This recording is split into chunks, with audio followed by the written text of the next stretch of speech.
The snow fell without warning, softening Memphis into something unfamiliar. By 10 o'clock on Christmas Eve, the streets lay nearly empty. Most people already home, wrapped in warmth and ritual. Elvis sat alone in his car, parked on a side street downtown, watching snowflakes drift through the yellow cone of a streetlight. 21 years old, more famous than he'd ever imagined. His face on every magazine, his voice on every radio. Girls screaming his name until they lost their voices. But tonight he felt completely alone. He'd left the house on Audubon Drive because staying felt suffocating. His mother had decorated with the enthusiasm of someone finally able to afford Christmas, but it felt performative somehow. Hollow. So he'd driven. No destination, just movement. Heavy coat, sunglasses despite the darkness, hat low. The disguise was automatic now, a second skin. The radio played Christmas standards about peace and togetherness. He watched a hunched figure cross the street, carrying a paper bag, slipping slightly on fresh snow. Elvis wondered if that man felt as alone as he did. His breath formed small clouds inside the car. The heater rattled uselessly. Outside, the snow kept falling. He started the engine and pulled onto the empty street, tires crunching, heading nowhere in particular. The gas station appeared on the outskirts where buildings thinned, small, independently owned, the kind already disappearing. Single pump, small building with one light on, casting warmth onto snow-covered concrete. Elvis pulled in. He didn't need gas. He needed human presence. A bell chimed when he entered. Excessive heat hit him, broken thermostat. An older man behind the counter, 65 maybe, weathered face. Name patch, Walter. "Help you?" Walter asked without interest. "Just warming up." Elvis kept his voice low, face turned. "Cold night. Shouldn't be snowing here on Christmas Eve. First time in my life." Elvis poured ancient coffee, added sugar, put $3 down for the 50-cent cup. Walter looked at the bills, then at Elvis. "Rich kid slumming it?" "Something like that." Elvis moved to the window. His car sat alone, accumulating white. Beyond it, empty darkness. "Working all night?" he asked. "Till 6. Christmas shift. Somebody's got to be here for emergencies, though I can't imagine who'd be out except drunks and lost souls. Which one am I?" Walter smiled faintly. "Haven't decided." Silence settled. Heater rattling. Then Elvis heard humming. Walter, under his breath. A hymn. "Churchman?" Elvis asked. "Used to be. Wife was religious. Died 3 years ago. Haven't been back." "I'm sorry." "Don't be. We had 42 good years. More than most." Pause. "You got family?" "Yeah. Parents waiting at home, probably wondering where I went." "Then why are you here drinking bad coffee instead of with them?" "Fair question." Elvis didn't have a good answer. Sometimes being with people makes you feel more alone than being actually alone. Walter studied him. "Yeah. I know exactly what you mean." The bell chimed again. Cold air rushed in with a man, 30s, thin jacket, face red from cold, hands shaking. No wallet, no bag, just desperation. "You got a phone?" His words slightly slurred. Exhaustion, not alcohol. "Pay phone's outside," Walter said. "It's broken. Please, just one call." Walter gestured to the wall phone. "Quick." The man's hands shook as he dialed. Ringing. 10 times. 15. No answer. He hung up. Tried again. Same result. "Nobody home," he said to himself, lost. "You need a ride?" Walter asked gently. "No. I just thought she'd answer. Christmas Eve. I thought my daughter would answer." "Who?" "Sarah. She's 8. Lives with my ex-wife. I was supposed to see her today, but..." He looked at his empty hands. "Lost my job. Car broke down. I walked 3 miles in the snow to call her, tell her I didn't forget Christmas. His voice broke. He turned away, shoulders shaking. Elvis and Walter exchanged a look, a shared understanding of how fast life could break someone. "You got somewhere to stay?" Walter asked. "Motel up the road. Paid through tomorrow, then I don't know." "You eaten?" Head shake. Walter pulled a sandwich from the small fridge. "Wife used to pack my lunch. 3 years, and I can't break the habit. Take it." The man stared. "I can't pay." "Didn't ask you to." He took it with trembling hands. "Thank you." Elvis had been watching, feeling something crack in his chest. Real poverty, real loss. Not the romanticized kind, but grinding reality. A man who'd walked 3 miles in snow to hear his daughter's voice. And Elvis, who'd just played sold-out shows, who'd bought his parents a house, had been feeling sorry for himself because fame felt lonely. "What's your name?" Elvis asked. The man turned. "Thomas. Tom." "Your daughter, what's she like?" "Sarah. Likes horses, drawing. Wants to be a veterinarian." Small smile. "Smart as hell. Gets it from her mother."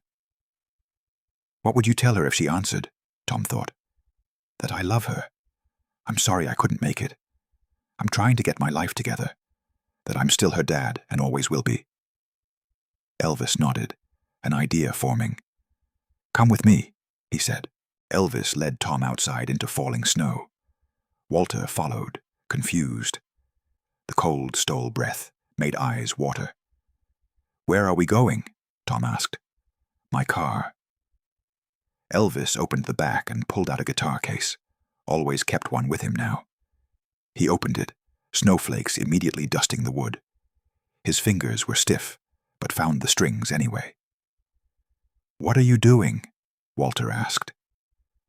Elvis didn't answer. "Tom, you can't call your daughter tonight, but she's 8, and it's Christmas Eve, and wherever she is, she's thinking about you. Kids always think about their parents." Tom's eyes filled. "So I'm going to sing something. I want you to listen and pretend I'm her. Pretend she can hear what you wanted to say. Just for 3 minutes, just so you can let it out." "I don't understand." "You don't have to." Elvis positioned his fingers. The strings were cold, sound slightly flat, but it didn't matter. He began playing something slow and simple, something his mother used to hum.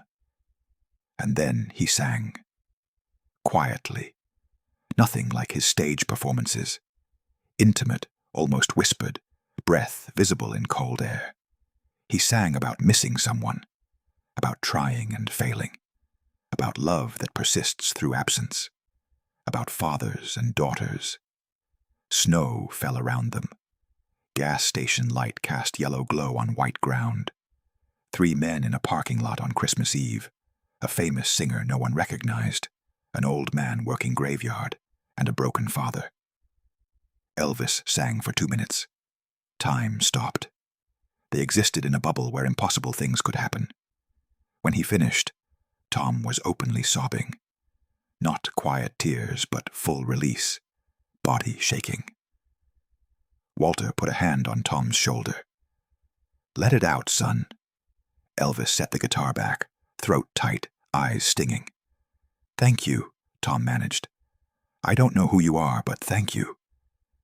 Elvis pulled out his wallet, maybe $300, pressed it into Tom's hands. "For your daughter. Buy her something nice. Get your car fixed. Get to her." "I can't." "Yes, you can." "Merry Christmas, Tom." Before protests, Elvis got in his car and pulled away slowly, tires finding purchase. In the rearview mirror, Tom and Walter stood in yellow light, watching him disappear. He would never tell anyone about this night. It would remain private, sacred. But something had shifted. The loneliness felt different now. Not gone, but bearable. made manageable by standing in someone else's for a few minutes. Snow continued falling. Memphis slept. Christmas Eve became Christmas morning. Tom never forgot. How could he? A stranger had given him $300 and sung in the snow on the worst night of his life. Someone who'd known exactly what he needed. Not advice or pity, just witness.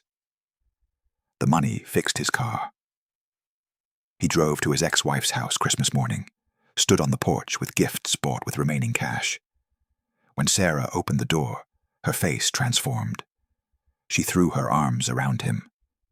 "Daddy!" It didn't fix everything. Life was still hard. But something was different. He'd been given belief. Years passed. Tom rebuilt slowly, found warehouse work, got an apartment, saw Sarah regularly, watched her grow from 8 to 15. She did become a veterinarian. It took 7 years to figure out who the stranger was. He'd been watching TV in 1963 when the host introduced Elvis Presley. And there he was, older, more polished, but the voice.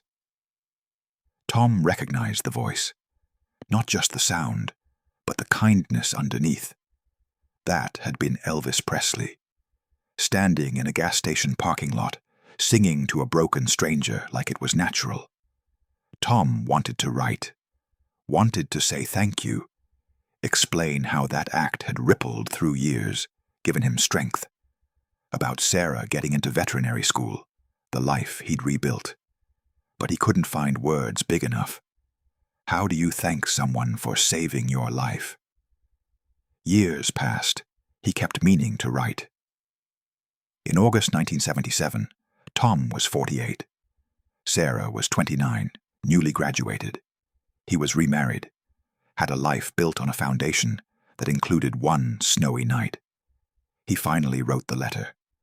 3 hours for 3 pages. He told Elvis everything. That night, the money, the song, how it gave him courage to show up next morning. About Sarah, about the warehouse job that became supervisor position, about learning to be a father again. He ended simply. You didn't just give me money. You gave me proof I still existed, still mattered. You saw me when I felt invisible. I don't need you to remember. I just needed you to know it changed everything. Thank you. Merry Christmas, 21 years late. Tom. He mailed it to Graceland. Imagined it arriving in thousands of fan letters, probably never reaching Elvis. But that was okay. He'd written it.